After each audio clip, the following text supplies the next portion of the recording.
Right, thank you so much for making time and for joining us on this very special podcast that is powered by the Institute of Certified Public Accountants of Rwanda. We are in location right here at the Camp Kigali, otherwise known as the Kigali Convention, or rather Conference and Exhibition Village, where the East African Congress of Accountants has been taking place. And we've been just getting some sound bites and, of course, just a feel of some of the speakers and participants at this 4-day Congress. I'm right now joined by Marcel Mukeshimana, and of course he will be talking to us a bit about the aspect of public finance management, PFM, which you are presenting about. Just take us through the aspect of PFM, especially from a Rwanda context, the development, the evolution of public finance management in this country.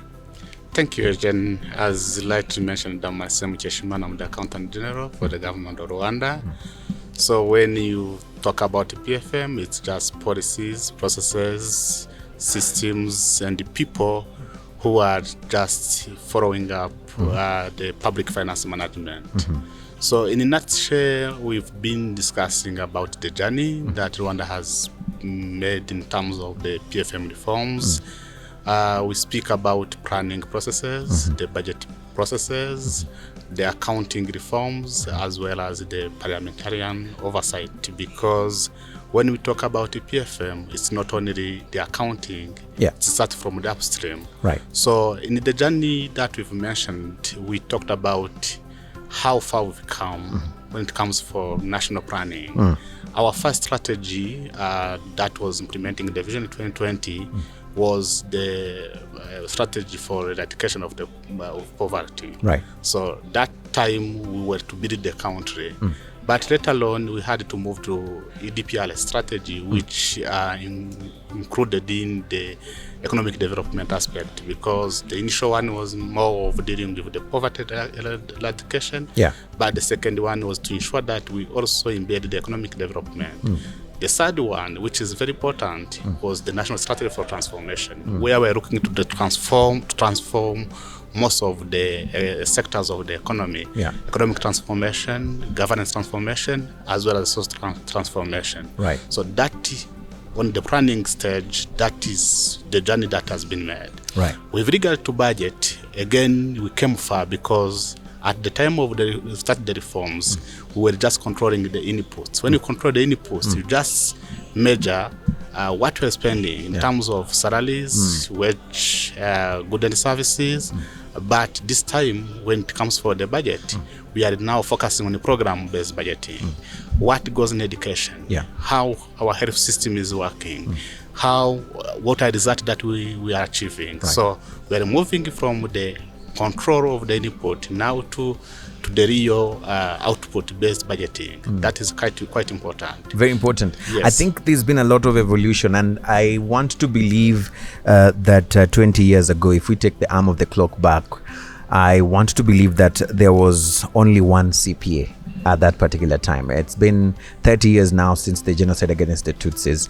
And I see everybody, or a lot of people, introduce themselves and say, I am CPA so-and-so, CPA so-and-so. What are sort of the reforms that had to be put in place to ensure that the skills had developed to get to a level of increasing, the number of CPAs from that 20 years ago to the very many that we have today? Thank you. Actually, that was when I was alluding to the upstream budget and the planning. Again, there is a downstream part, which is the accounting, the audit, and so forth. But if I focus down to the question of the people, so the people development has been very, very, very important, because in 2008 is when the government of Rwanda, through the Ministry of Finance, established the Institute of Certified Public Accountants of Rwanda, ICPAR.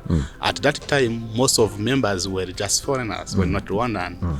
But through the legal framework, through the examination, through the capacity building, we've been producing numbers. Ministry of Finance took the lead and sponsored government employees in public finance management, professionalized with CPA, SCCA. So today we have good numbers. In the public sector, just from one, now we are counting around 400 people who have now got this professional qualification of CPA and SCCA and so forth. So it's an amazing journey, but importantly, government has been supporting in terms of this one. Not only the government staff, now government has been active even in supporting young, fresh graduate who are a student doing the bachelor's degree in accounting and finance, but who are also doing it concurrently with the professional qualification of CPA, CFA, as well as CIPS. So this is leading to the critical mass of professional accountant which are needed in the economy, so that we remain our the service hub that we claim to be. Right. I need to let you go, but before I do that, I know Rwanda cannot stand in isolation. Much as Rwanda has done all this, the government, in terms of the reforms and creating an environment that we are seeing a lot of, proper standards within the public finance management, but there has to be an alignment to international standards. Talk to us a bit about how these reforms, how PFM in Rwanda is strictly aligning with international standards. Very good. Our initial focus was to ensure that we get the basic rights, but now the foundation is there. We are now moving beyond national standard to international standard. In accounting, we've started the journey to embrace the International Public Sector Accounting Standard, which is called IPSAS. That is a standard that is promulgated by the IFAC body, the IPSAS board. So these ones will make sure that we compare ourselves with the international community, not only in accounting, but also in budgeting. We are moving from the program to performance-based budgeting. In audit, we are moving from the regularity audit to performance audit, which we call value for money.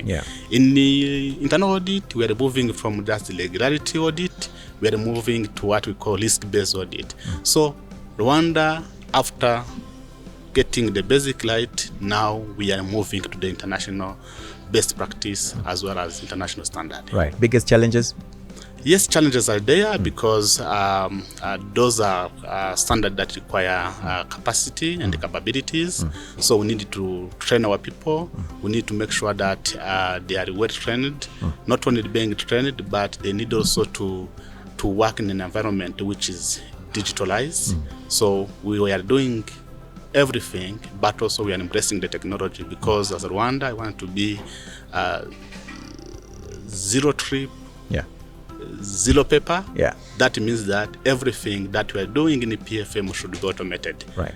So let's start from the planning to budget to accounting to audit to external audit. So everything has to be automated. We are doing it better, but we can do it best. Right. Because with IFMIS we have rolled out to all government institutions, with the IPPS, with the e-tax, with the e-banking system, with e-procurement. All those are the systems that government have invested in to ensure the efficiency in terms of public finance management. Right. Thank you so much, Marcel Mukeshimana, Accountant General of Rwanda, for speaking to us right here, and we wish you all the best in your endeavors. Thanks. Thank you. Thank you. Thank you. Thanks, sir.